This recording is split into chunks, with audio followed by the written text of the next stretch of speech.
जय हिंद फ्रेंड्स। तो आज की इस वीडियो में क्लास 12 कक्षा 12 का सामान्य हिंदी का प्री बोर्ड 2024 का मॉडल पेपर आप लोगों के लेकर आए हैं। जो आपके एग्ज़ाम प्री बोर्ड 2023-24 का होने वाला है, उसमें ही ऐसा ही आपके प्री बोर्ड में क्वेश्चन पेपर आपको देखने को मिलेगा। एक एक क्वेश्चन आपके प्री बोर्ड एग्ज़ाम के लिए इम्पॉर्टेंट है, क्योंकि अगर आप प्री बोर्ड एग्ज़ाम अच्छे से क्लियर करते हैं तो इससे आपके 100% चांस बढ़ जाते हैं कि आपके बोर्ड में भी अच्छे नंबर आएंगे। तो चलिए आज की वीडियो शुरू करते हैं। उससे पहले अगर आपने अभी तक चैनल को सब्सक्राइब नहीं किया तो चैनल को सब्सक्राइब कर दीजिए। साथ में अभी तक वीडियो को लाइक नहीं किया है तो वीडियो को भी लाइक कर दीजिए। सबसे पहले बोर्ड एग्जाम के लिए सबसे पहले इंपॉर्टेंट है कि आपको निर्देश सारे पढ़ लेने हैं, क्योंकि निर्देश के अनुसार ही आपको पेपर को सॉल्व करना होगा। यहाँ पर हिंदी का आपका पूरा 100 नंबर का क्वेश्चन पेपर आता है, तो वो पूरा क्वेश्चन पेपर आज की इस वीडियो में हम देखेंगे। तो यहाँ पर सबसे पहला क्वेश्चन है हमारा। तो पहले का प्रश्न है, स्कंदगुप्त नाटक के लेखक हैं। तो स्कंदगुप्त नाटक के लेखक कौन है? प्रेमचंद, लक्ष्मीशंकर मिश्र, जयशंकर प्रसाद, धर्मवीर भारती।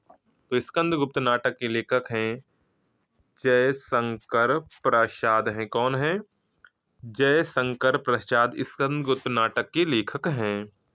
नेक्स्ट है, शेखर एक जीवनी के लेखक हैं।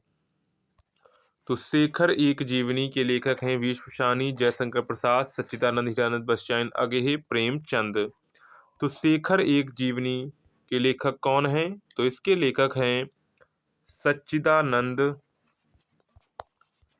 हीरानंद, बात्सायन अगेहे।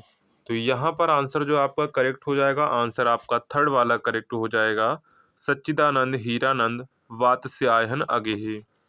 नेक्स्ट है, परीक्षा गुरु के लेखक हैं। तो परीक्षा गुरु के लेखक हैं आचार्य हजारी प्रसाद द्विवेदी, सदल मिश्र, लक्ष्मण सिंह, लाला श्रीनिवास दास। तो परीक्षा गुरु के लेखक कौन हैं? लाला श्रीनिवास दास परीक्षा गुरु के लेखक हैं। नेक्स्ट है, निंदा रस रचना है मोहन राकेश, श्याम सुंदर दास की, हरिशंकर परसाई की, भारतेंदु हरिश्चंद्र की। तो निंदा रस किसकी रचना है? तो इसकी रचना है हरिशंकर परसाई की है। किसकी है? हरिशंकर परसाई की निंदा रस रचना है। तो यहाँ करेक्ट आंसर क्या हो जाएगा? हरिशंकर परसाई। नेक्स्ट है, इंदुमती है। तो इंदुमती जो है वो इसकी साहित्य की प्रथम कहानी है, और इसके लेखक थे इंदुमती किशोरी लाल गोस्वामी थे। इसके लेखक कौन थे? किशोरी लाल गोस्वामी थे। इंदुमती के लेखक कौन थे? किशोरी लाल गोस्वामी। इसके बाद नेक्स्ट क्वेश्चन है, कामायनी रचना है। तो कामायनी रचना किसकी है? तो ये आपको पता होगा। कामायनी रचना जयशंकर प्रसाद की है। किसकी है? जयशंकर प्रसाद की कामायनी रचना है। इसके बाद नेक्स्ट क्वेश्चन है, हिंदी साहित्य के आदिकाल के लिए बीज वपन काल नाम दिया है। तो हिंदी साहित्य के आदिकाल के लिए बीज वपन नाम रामचंद्र शुक्ल ने, राम कुमार वर्मा ने, आचार्य महाप्रसाद द्विवेदी ने, डॉक्टर नगेंद्र ने। तो किसने दिया है? तो ये किसने दिया है? ये दिया है आचार्य हजारी प्रसाद द्विवेदी ने दिया है। किसने दिया है? आचार्य हजारी प्रसाद द्विवेदी ने दिया है। तो करेक्ट आंसर थर्ड हो जाएगा। नेक्स्ट है, अष्टछाप के कवियों का संबंध है भक्ति काल की ज्ञानेश्वरी शाखा से, प्रेमाश्री शाखा से, कृष्ण भक्ति शाखा से, राम भक्ति शाखा से। तो अष्टछाप के कवियों का संबंध किससे है? भक्ति काल की कृष्ण भक्ति शाखा से है। किसकी है? भक्ति काल की कृष्ण भक्ति शाखा से है। तो करेक्ट आंसर थर्ड हो जाएगा। नेक्स्ट है, कितनी नावों में कितनी बार काव्य कृति है। तो कितनी नावों में कितनी बार काव्य कृति है? तो ये किसकी है? ये सच्चिदानंद, हीरानंद, वात्स्यायन अगेहे की है। किसकी है? सच्चिदानंद, हीरानंद, वात्स्यायन अगेहे की है। नेक्स्ट है, रामचंद्र शुक्ल ने हिंदी साहित्य के जिस काल को रीति काल नाम दिया है उसे श्रृंगार काल नाम दिया है। तो उसे श्रृंगार काल नाम किसने दिया है? तो उसे श्रृंगार काल नाम आचार्य विश्वनाथ प्रसाद ने दिया है। किसने दिया है? आचार्य विश्वनाथ प्रसाद ने दिया है। इसके बाद क्वेश्चन नंबर थर्ड आता है। तो क्वेश्चन नंबर थर्ड में आपको एक गद्यांश दिया जाता है जो आपके गद्य से होते हैं। उसमें 2 गद्यांश दिए जाते हैं और उसमें आपके 5 क्वेश्चन 2-2 नंबर के पूछे जाते हैं। तो इस प्रकार का आपका जो ये गद्यांश है वो 10 नंबर का हो जाता है। तो यहाँ पर ये आपको गद्यांश दिया गया है, आपको 5 प्रश्न दिए गए हैं। तो गद्यांश को आप लोग अच्छे से देख लीजिएगा। तो यहाँ पर हम आपको दिखा देते हैं पूरा गद्यांश। इसके बाद अथवा में दिया गया है, तो अथवा वाला आप कर सकते हैं। दोनों में से आप कोई कर सकते हैं। जैसे उपयुक्त गद्यांश का संदर्भ आपको आना चाहिए। गद्यांश के रेखांकित अंश की व्याख्या क्या होगी। सहृदय व्यक्ति किसे स्वीकार करके प्रसन्नचित्त होता है। राष्ट्रीय जन अपने अपने मानसिक भावों को किन किन रूपों में प्रकट करते हैं। राष्ट्रीय जन अपने मनोभावों को किन किन रूपों में प्रकट करते हैं। तो ये 5 क्वेश्चंस हैं, 2-2 नंबर के आपके होंगे। तो इन प्रकार 10 नंबर का आपका ये पैसेज हो जाता है गद्यांश। इसके बाद आपको पद्यांश दिया जाता है। तो उसमें भी आपको 5 क्वेश्चन 2-2 नंबर के दिए जाते हैं, 10 नंबर के आपके हो जाते हैं। तो ये पद्यांश देना है और इसके आपको यहाँ पर ये 5 क्वेश्चंस दिए गए हैं, इनके आपको आंसर्स देने हैं। अथवा अगर आपको ये नहीं आता है तो आप ये वाला कर सकते हैं। तो यहाँ पर भी आपको इसके क्वेश्चंस दिए गए हैं। तो इनमें से आपको जो पसंद आता हो या फिर जो आता हो वो आप आसानी से कर सकते हैं। जो आपको आसान लगे वो आपको कर देना है। इसके बाद इसी के 5 के का पर आते हैं। तो यहाँ पर हमसे कहा गया है निम्नलिखित में से किसी एक लेखक का साहित्यिक परिचय देते हुए उनकी रचनाओं का उल्लेख कीजिए। तो यहाँ पर प्रोजी सुंदर Reddy, doctor Hazari Prasad Dwivedi, doctor APJ Abdul Kalam. तो इनमें से आपको जो आता हो वो आप कर सकते हैं। इसके बाद इसी का खा पार्ट है और इसको करने के आपको 5 मिलेंगे और इसको भी करने के आपको 5 मिलेंगे। तो यहाँ पर निम्नलिखित में से किसी एक व्यक्ति का साहित्यिक परिचय देते हुए उनकी रचनाओं का उल्लेख करना है। ये आपकी गद्य से हैं, ये आपके काव्य से हैं। सुमित्रा नंदन पंत, महादेवी वर्मा, रामधारी सिंह दिनकर। इसके बाद छठा क्वेश्चन आ जाता है। तो इसमें आपको ध्रुव यात्रा अथवा बहादुर कहानी का सारांश लिखिए। पंचलाइट कहानी के उद्देश्य पर प्रकाश डालिए। तो इन दोनों में से आपको जो अच्छा लगता हो वो आप कर सकते हैं। ऐसे करने पर आपको 5 नंबर मिलेंगे। इसके बाद खंड खा आ जाता है जिसमें आपको संस्कृत का एक पैराग्राफ दिया जाएगा आपके संस्कृत का ध्यान से और ये आपका 7 नंबर का होगा। यानी कि 2 नंबर आपके होंगे इसके होंगे संदर्भ के होंगे और 7 नंबर आपके 5 नंबर आपके रिटर्न अनुवाद के होंगे। तो ये आपको यहाँ पर 2 दिए गए हैं, दोनों में से आपको कोई ओनली 1 करना है। इसके बाद इसी का खा आ जाता है। तो इसी के खा पार्ट में आपको क्या ये भी 7 नंबर का है और इसमें भी आपको ये क्या दिया जाएगा, 1-2 श्लोक दिए जाएंगे। उनमें से आपको ओनली 1 श्लोक का आंसर देना है और इसे करने पर आपको मिलते हैं कितने नंबर। इसे करने पर आपको मिलते हैं 7 नंबर। इसके बाद क्वेश्चन नंबर 9 है निम्नलिखित मुहावरों में किसी एक अर्थ का लिखकर वाक्य प्रयोग होना। तो कान में जूं ना रेंगना यानी टस का मस ना होना, मतलब हिलना डुलना ना, गले का हार बनना।